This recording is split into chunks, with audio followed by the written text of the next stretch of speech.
Hi guys, in today's gear review I wanted to give you a quick update on my experiences with the Bul Armory SAS 2 Bullesteros in 9mm major.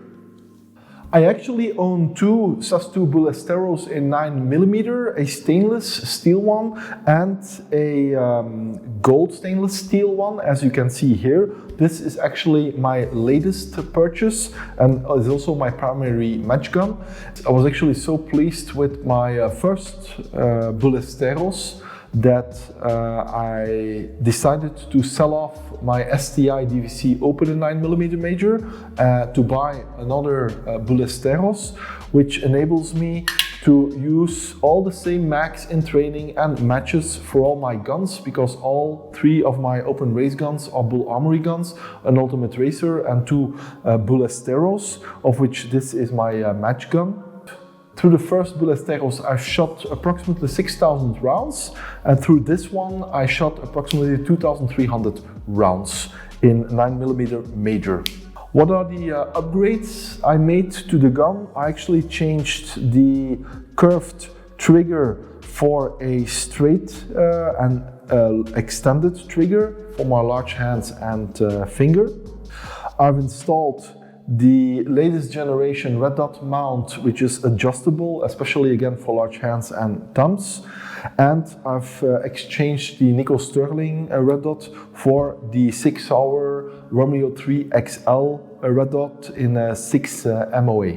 Similar to the Ultimate Racer, over the past year, first with my first Bullesteros and now with this one, I've experimented extensively with the recoil spring.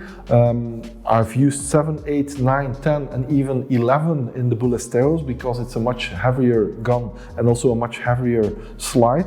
Based on the different tests I did, I decided to stick with the 8 pounds recoil spring because again, that ensures that there's a good feeding of rounds from the mag into the chamber, that you rarely to never have any double feeds or issues with stovepipes, which I did have with 9, 10 and especially with an 11-pound spring. So currently I'm using an 8-pound spring and I'm very pleased with the spring in the gun. It performs very well. My first Bullesteros is actually with the gunsmith. During a regular training I noticed that the gun felt completely different in recoil, so I stopped what I was doing and I looked at what was going on, and I noticed that there was some wiggling between the grip and the lower frame, so I stopped using that gun and I shifted to my backup gun.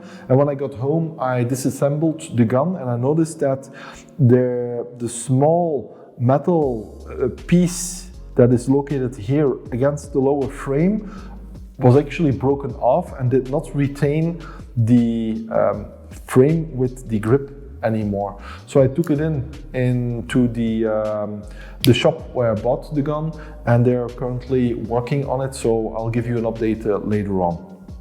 Another point I want to discuss is the trigger pull, especially on this gun. I had no issues with the trigger pull on the first Bullesteros, but on this one the trigger pull was extremely light. And when I say extremely light, after measuring it was at 0.6 pounds. I noticed a big difference in trigger pull between the first Bullesteros and the second Bullesteros.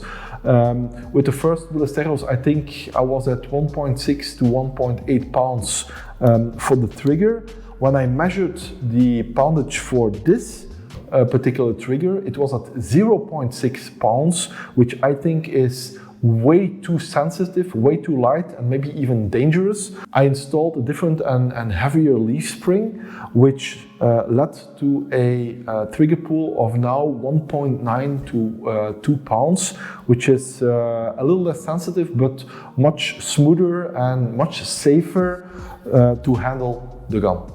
As with any and all of my guns, I clean and lube my open race guns after every training, every match, to keep them in the most optimal condition.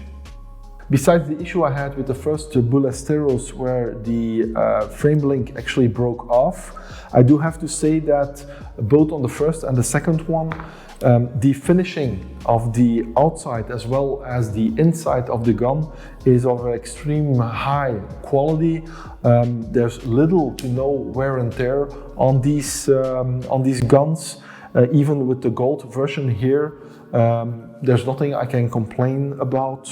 Everything is nice, even after intensive use, and I'm pretty sure I can shoot many more rounds through both guns.